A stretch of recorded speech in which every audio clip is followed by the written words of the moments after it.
Oi, gente, tudo bem por aí? É um prazer receber vocês aqui na República Agro hoje para ver uma pessoa extraordinária. Uma pessoa que não precisa de apresentação. A senadora Cátia Abreu. A senadora Cátia Abreu é senadora de segundo mandato já. Mas uma coisa que quase ninguém sabe, ela é psicóloga de formação, além de ser produtora rural. E ela preside a Federação de Agricultura do Estado dela, que é Tocantins, desde 1996. Então tem uma história do sindicalismo rural, presidiu a CNA e foi a primeira ministra mulher no Ministério da Agricultura do Brasil. Então ela tem uma história fantástica, importante, sempre defendendo o campo. Senadora Cátia Abreu, querida amiga, é um prazer recebê-la aqui com o nosso República Agro hoje. Bem-vinda. Muito obrigada, Rob. Eu é que falar com você, para mim, é sempre uma aula, uma escola de sabedoria, de conhecimento. Tenho muito orgulho de ser sua amiga e de ter sucedido você no Ministério. Foi muito difícil, pela sua competência, pelo seu charme e carisma que você deixou por lá. Prazer estar aqui com você. Ainda bem que sou seu amigo, porque aí eu estou ganhando elogio aqui no meio do programa. Boa, obrigado, senadora. Olha, gente, a senadora hoje preside uma comissão fundamental no Senado da República, de Relações Exteriores. Então, é uma comissão central para negociações. Agora mesmo, o negócio da vacina, nós estamos dependendo muito do que o Congresso Brasileiro está fazendo nas negociações com outros países. Então, vou começar, senadora Cátia Abreu, lhe provocando um pouquinho em relação à agricultura. Não é? Você conhece muito bem a China, conhece muito bem a Índia, foi várias vezes esses dois grandes países asiáticos, e a Ásia hoje é o centro do comércio mundial agrícola. Você me conta das relações do Brasil com a Índia, principalmente na agricultura, mas em outros setores também. Roberto, com relação à Índia, eu estou muito mais curiosa e com muita vontade de trabalhar para nós ampliarmos o nosso comércio, que não é um grande comércio, como deveria ser. Nós temos na Índia 1 bilhão e 400 milhões de pessoas e com um grande detalhe importantíssimo, quase 400 milhões, que são dois Brasis, já estão na classe média, consumindo muito, aumentando o consumo, e não existe nenhum plano estratégico do Itamaraty, por exemplo, nesses últimos anos, para que pudesse focar a Índia e ampliar melhor essa base de comércio. E eu sempre lutei, você também, ao longo de décadas, para o acordo União Europeia-Mercosul, que eu não desisti dele, nem desisto, e ele é muito importante. Mas, se você comparar com o que significa o comércio da Índia, é quase que brincadeira. 1 bilhão e 400 milhões de pessoas e na Europa são 500 milhões de pessoas. O importante é que nós compraremos também da Europa bens de capital, máquinas importantes para a indústria brasileira, tecnologia, é tudo importante. Mas em termos de consumo, se nós nos concentrarmos na Índia e na China, nós temos praticamente quase a metade da população mundial. Vou falar da Índia um pouquinho. Antes de ir na China, vamos falar da Índia um pouquinho. Tem toda a razão. Pois não. Só a classe média indiana tem 400 milhões de pessoas. Só a classe média indiana é quase o tamanho do mercado europeu. O mercado europeu hoje é 16% das exportações. Então, realmente, o espaço para crescer está na Ásia. É lá que está mais da metade da população do mundo. Tem toda a razão. Mas temos algumas coisas de concorrência, né, senador? Com a Índia. Por exemplo, o negócio de açúcar. É um problema sério a concorrência, porque eles dão muito subsídio ao açúcar e acaba derrubando os preços do mercado internacional. Agora, eles toparam fazer álcool para reduzir a poluição que tem lá, e com isso vai usar menos cana para açúcar, mas é um problema sério. Então, realmente, que mercados podemos pensar na Índia? O que a gente poderia pensar em crescer lá em termos de exportações? Roberto, eu vejo muito na área de óleos. Eu estive lá quando ministra e eu senti uma preocupação enorme na importação de óleo comestível, certo? Eles queriam muito que nós pudéssemos fazer parceria com os empresários do Brasil para lá fornecer. Eu vejo muita expectativa na área de frutas e mesmo na área de carnes. Eles comem muito carneiros, ovinos e caprinos, né? E bovinos também, eles não deixam, eles são essencialmente vegetarianos, mas há um grande consumo de carne sim. E se você for verificar um número interessantíssimo, que é o número de geladeiras que os países têm, uma coisa curiosa. E aí você imagina e ver o quanto eles comem de produtos congelados, frigorificados. Apenas há 10 anos atrás, apenas 23% das famílias da Índia tinham geladeira. Então, você imagina o risco sanitário que isso significa, de uma matança desenfreada no dia a dia, nos mercados abertos municipais. Eles não têm logística de É. transporte frigorífico, e nem de secos e molhados também eles não são muito arrojados, porque existe uma classe D e E muito grande e que, na verdade, passam muitas dificuldades e o consumo muito baixo. Então, existe um espaço, inclusive, de know-how para os empresários brasileiros na distribuição de produtos, porque o Brasil tem hoje um know-how muito grande das empresas de distribuição frigorificada e também de secos e molhados. E também vejo uma concorrência no algodão, né? De certa forma, o algodão também eles têm uma razoável produção. Mas com essa expectativa, eu chamo a atenção, claro que o programa aqui é ligado ao agro, mas nós temos muitas outras perspectivas de alianças e de serviços que nós podemos exportar e importar da Índia. Uma hora de uma pessoa, de um trabalhador em tecnologia no Brasil, está em torno de 10 dólares. 10 dólares ou 10 reais, agora me confundi. E lá é uma coisa assim de Dólares. centavos, Roberto. É dólares, é uma coisa assim de centavos de dólares. Então, e a Índia está exportando engenheiros na área de tecnologia. Os Estados Unidos consomem quase todos desses engenheiros.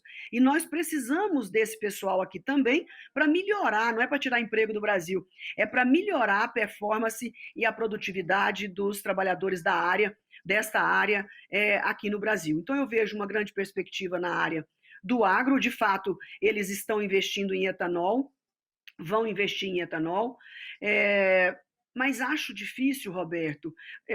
Tudo bem que é mais fácil para eles no combustível, mas a matriz energética toda da Índia, ela é praticamente muito grande parte a carvão. Eles importam por ano 100 bilhões de dólares de petróleo. Então a matriz energética deles é muito suja, vamos assim dizer.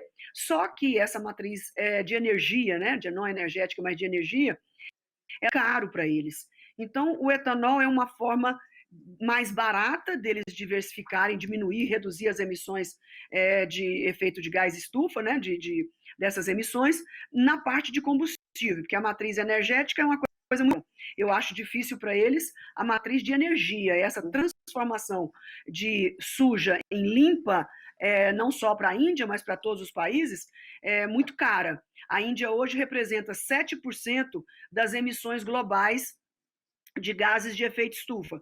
O Brasil representa 4%. Então, eles estão assim receosos, tive essa conversa com o embaixador, preocupadíssimos com ter que fazer essa mudança. Mas senti uma disposição enorme em abrir para o comércio com o Brasil e uma perspectiva, uma alegria muito grande, contagiante, das perspectivas de crescimento já até colocadas pelo Banco Mundial, pelo FMI, de que a Índia é, de fato, um país que está agora na bola da vez, vamos assim dizer. Tem toda a razão. Sabe que o cooperativismo lá é muito forte, né? Eu tenho uma cooperativa lá que produz fertilizantes que é gigantesca. E a maior cooperativa do mundo de leite também fica na Índia. Então, realmente é um país que vale a pena investir. Vamos pular para a China agora, senadora. E a China? Que o ano passado foi 34% do nosso mercado agrícola. Nós tivemos em 2020, Roberto, um superávit na balança comercial de 60 bilhões de dólares. Se nós tirarmos China, apenas o comércio China, nós teríamos um superávit apenas de 18 bilhões de dólares. Então, quando às vezes eu vejo alguns comentários, algumas palavras e frases mal postas, alguma narrativa de ataque à China, meu coração fica na mão. Eu fico muitíssimo preocupada, porque eu não creio, Roberto, e as pessoas não podem crer que a China não tem aonde comprar produtos. Tem sim. De mais a Claro. mais, não significa que ela poderia reduzir 100% das importações do Brasil. Mas imagine se ela resolve reduzir 30% do que ela importa de nós. Tudo que a China importa, o Brasil representa 4% apenas do que a China compra do mundo todo. Mas se você tirar o agro, de tudo que ela compra de alimentos no mundo, nós brasileiros, ela compra 26% do Brasil. O segundo colocado cai para 12%. Então, nessas questões, nessas colocações mal postas de ataques gravíssimos, como foi anteontem, eu fico muito preocupada, principalmente do agronegócio sofrer uma retaliação. Essa retaliação engana as pessoas que acham que é uma coisa anunciada. Essas coisas são feitas igual fogo de muturo. Vai queimando por baixo, quando vê, incendiou tudo. Então, isso vão reduzindo, vão reduzindo. Se você pegar as exportações de carne, que eu estava olhando aqui agora há pouco, as exportações de carne nossa do Brasil para a China de 2019 a 2020, 44% das importações de carne bovina em 2019, o Brasil exportava 29% do volume total da China, e em 2020, 44%, Roberto. E uma coisa curiosa é que não tiramos muito de outros mercados. Então deixou de comprar aqui e aumentou para cá. Então é um aumento de consumo mesmo, é a elevação dos chineses para a classe média, está no plano decenal deles, que seria trazer... Eu estava lá na eleição de Xi Jinping, eu já fui 10 vezes à China, não me canso de dizer isso, e ainda quero ir mais 10. Na eleição de Xi Jinping, no plano decenal, eles falam com tranquilidade tão grande assim, vamos trazer 300 milhões de pessoas do campo para a cidade. Eu já fiquei impactada, é um Brasil e meio. Nós vamos elevar os chineses em 500 milhões de chineses para a classe média. São 2 Brasis e mais 100 milhões de habitantes. E eu fico chocada com essas previsões chinesas que se concretizam, simplesmente se concretizam. Então, essa ida, esse aumento de classe média na China especificamente, faz com que nós possamos aumentar as nossas exportações. Veja bem você, eles estão anunciando um crescimento aí de 4,6%, 5 e tanto por cento ao ano, que é muito otimista para alguns economistas, mas eu fiz uma conta de 4,5%, e se nós continuarmos, Roberto, só com os 4%, que nós significamos nas suas compras, se eles ampliarem as suas compras em 20 trilhões de dólares na próxima década, que é o que eles pensam, só aí nós já dobramos as nossas exportações sem sair de casa, sem fazer nada, cruzar os braços, fazer o que está fazendo e não perder nada. Imagine no agro, se nós somos 26, se nós resolvermos não ficar com 26 e ampliar o leque para frutas, café, que tem uma grande perspectiva nessa área, próprio milho também. Então, você imagina se a gente acompanhar proporcionalmente esse crescimento também, aplicar estratégias importantes para que a gente acompanhe, não só fique fixo no percentual, mas que a gente possa aumentar o percentual das exportações para a China. Precisa, Roberto, de obstinação. Eu queria que você fosse o chanceler. Nós precisamos de obstinação, porque com o chinês, ele preza muito as relações. Se você for uma vez na China e não voltar mais, ou 2 vezes, uma vez a cada 10 anos, nada acontece. Agora, se você se obstina na China com a diplomacia e com a iniciativa privada e começar a fazer os laços e os relacionamentos, as coisas mudam muito. Então, nós precisamos fazer isso, em que pese os ataques estão muito pesados e a má vontade sempre vem, não de forma explícita, mas vai vindo aos poucos. Isso atrapalha. Quanto tempo que nós estamos lutando com China, Roberto? Fazendo relacionamento com os chineses, expandindo. Nós estamos lá agora com uma lista de frigoríficos para ser habilitado. Nós já estamos com 102 plantas habilitadas na China, entre bovinos, suínos e aves. E nós estamos com mais 56 plantas, que são plantas que já existem no Brasil, não é para ser construída, nós queremos a ação. Então, se a gente fazer uma conta de padeiro, nós podemos aumentar com abertura, se são 100, se nós ampliarmos mais 50, nós podemos imaginar uma ampliação nas exportações em 50%, certo? Numa conta de padeiro, Esses, sem fazer, sem saber que carne que é. esses números são impressionantes. Eu Então, também todo... fui, também eu fui muitas vezes à China também, porque era um mercado extraordinário. Os números são fantásticos. No ano 2000, senadora, no ano 2000, nós exportamos 570 milhões de dólares para a China. 570 milhões de dólares. No ano passado, 20 anos depois, 34 bilhões de dólares. Isso aqui é um crescimento exponencial. Podemos dobrar isso, realmente é um mercado, nós temos que prestar máxima atenção, porque é extraordinário mesmo. Mas é isso aí. É, Senadora, nós estamos falando de comércio com Ásia, basicamente. Não é só China e Índia, tem Indonésia, Filipinas, Malásia, Vietnã, isso. Coreia. Coreia já fora do seu mercado, podemos aumentar muito mais. A Ásia realmente é o coração do mercado agrícola mundial no futuro. Mas eu queria pular de assunto agora, Roberto, senadora. só um detalhe importante. Está em curso É, um acordo comercial com Singapura e com sim. Coreia do Sul, já bem adiantado, e estamos com um no meio do caminho com o Vietnã. Então, você colocou uma coisa muito bem colocada. Nós precisamos ver a Ásia, não é só a China. E eu pondo ao chanceler nós fazermos um investimento maior, ampliar nossa diplomacia na China. Os Estados Unidos têm 2.000 pessoas na China, o Brasil tem 70.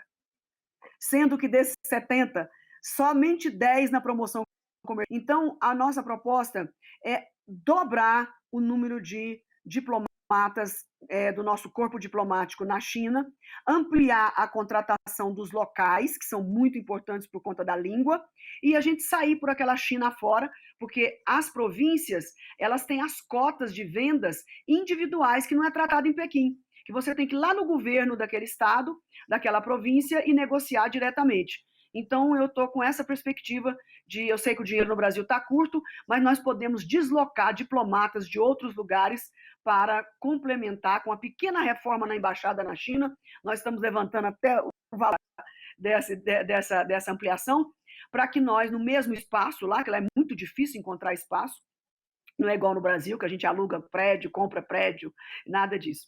Então, eu espero que o nosso corpo diplomático, unido à iniciativa privada, que isso é essencial, que nós possamos pegar essa carona, esse bonde da história da China ampliando as suas compras e nós continuarmos sendo protagonistas nesse desenvolvimento.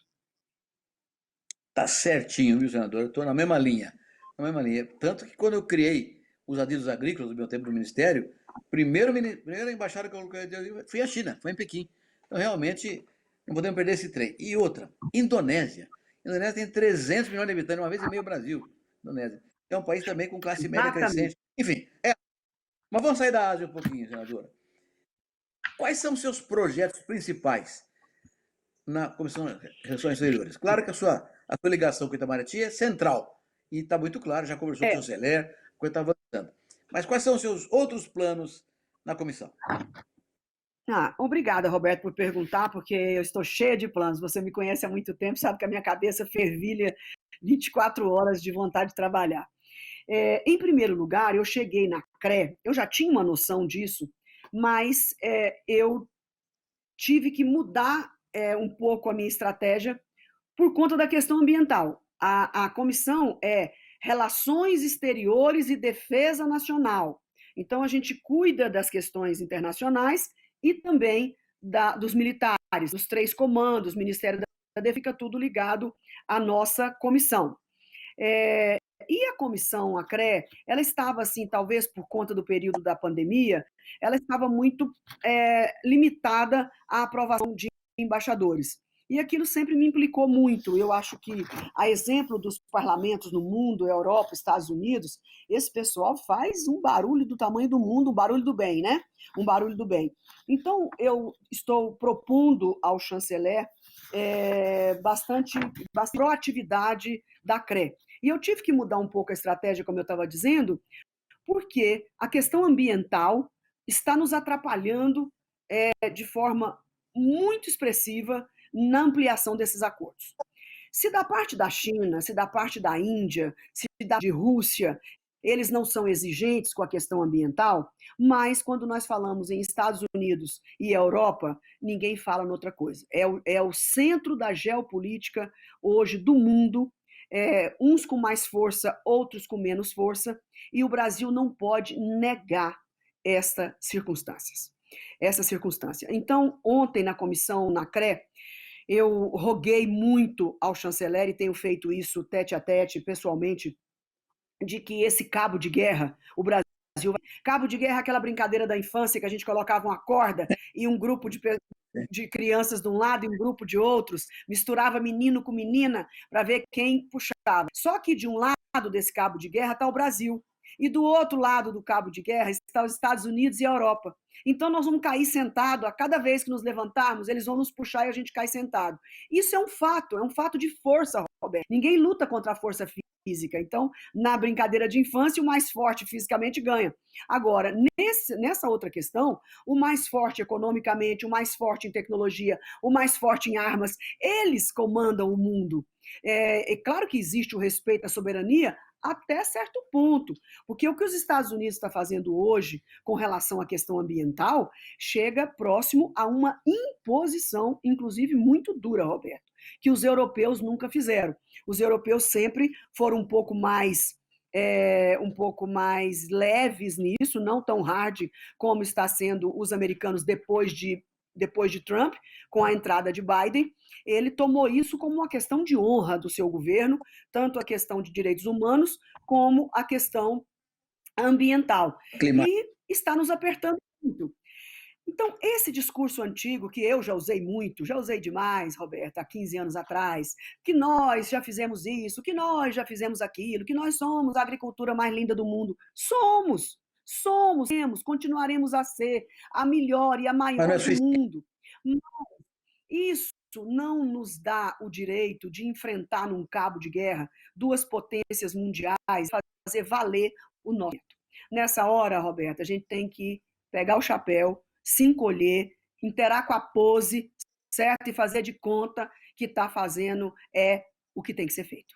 Então, eu disse para o ministro Salles que essa birra nesse cabo de guerra nós não venceremos nunca. Nós levamos 14 anos a dar o Código Florestal porque nós teimamos nesse cabo de guerra. Produtores de um lado e a questão ambiental do outro. Enquanto nós não reformulamos o discurso, enquanto nós não entendemos que coisas sérias tem por trás da questão ambiental, nós não conseguimos alterar o código. O código foi votado por mais de 400 deputados, que é uma coisa rara, porque ele ficou amadurecido, Roberto. E nós flexibilizamos, porque o cabo da ponta do ambientalismo estava muito forte. E agora ele está mega forte. Se estava forte na época do código, não tem medida hoje, Roberto. Hoje não tem medida. Então, nós vamos fazer a nossa parte. Continuar fazendo bonito, como nós fizemos até agora, e não excluo a grande tese de que nós somos credores. Vamos lutar por crédito o máximo que nós pudermos. Vamos atrás de dinheiro no mundo inteiro. Mas não dá para fazer uma briga, um cabo de guerra de novo, e dizer o seguinte: eu só vou fazer se me der o dinheiro. Roberto, isso não existe, Roberto. Não é assim que funciona o mundo. Então, na maneira da chantagem, os europeus olham para a gente, os americanos estão pensando que são, gente. Quer dizer que nós somos obrigados a dar dinheiro para eles cumprirem com o que é da obrigação deles, da lei que eles fizeram no Brasil. Fomos nós, brasileiros, que votamos a lei e dissemos que tem que ter um desmatamento legal e que a reserva legal na Amazônia é 80%. Ou foram os europeus que vieram aqui votar, ou foram os americanos que vieram aqui votar, foram os brasileiros que votaram isso, Roberto. Então, o que eles estão indo de nós é o cumprimento da lei. E hoje, essa questão ambiental virou uma ideia fixa para 2050, com meio do caminho em 2030. 2030 reduzir metade do que emitimos e 2060 100%. Ou é isso, ou nós não sabemos das consequências disso, Roberto, porque essa mudança climática ela está a olhos vistos, muita gente duvida disso ou daquilo, não importa se essa tese é certa, se aquela é errada, mas que está mudando, está. Que está mudando, está. A gente sabe que isso é coisas medidas e que ninguém pode discutir sobre isso. Duvidar. Olha, essa conversa é espetacular, espetacular, mas infelizmente o tempo da televisão acaba. Então eu vou lhe pedir, Já senadora, para acabou? voltar aqui para discutir uma... Já acabou, já passou quase meia hora. Já atravessamos Mas o eu tempo nem já. falei meus planos. Eu ia começar os planos Ui, agora. Nós queremos ter uma participação enorme nos acordos bilaterais, nas COPs, nos acordos de clima. O federal, através da CRE, vai se fazer presente. O povo brasileiro fique tranquilo, que nós não seremos apenas um passageiro nesse trem. Nós seremos também comandante da locomotiva para ajudar a forçar a barra para que nós possamos abrir o comércio brasileiro para os produtos agrícolas do nosso país. senadora, tem que ser engenheiro de tráfego, tem que fazer o trilho. Não, não é só. Tem que fazer o trilho nesse negócio aí. Olha, essa conversa foi pequena. Nós precisamos conversar mais vezes, senadora. Vou pedir que venha aqui mais vezes conversar comigo Ok, sobre com certeza. essa temática. Porque o que eu, claro, olha, senadora, muito obrigado, viu? Muito obrigado. Eu espero que você volte aqui para conversar mais com a gente mais vezes. Posso contar contigo? Com certeza. Beijo para você, meu Então amigo. tá. Pode contar comigo quando quiser. E vice-versa, recíproca é verdadeira. Olha, gente, a senadora deu uma aula para a gente aqui agora, juntando duas coisas: comércio e meio ambiente. O comércio tem que ter imagem positiva. Se não tiver uma imagem positiva, o comércio também desmancha. Então é isso aí. Cuidar do meio ambiente para valer. Cumprir os nossos compromissos. Não estou preocupado com o Biden ou com o Macron. O problema é nosso, temos que resolver. Tá certinho a mensagem dela. Obrigado, gente. Até a próxima, se Deus quiser.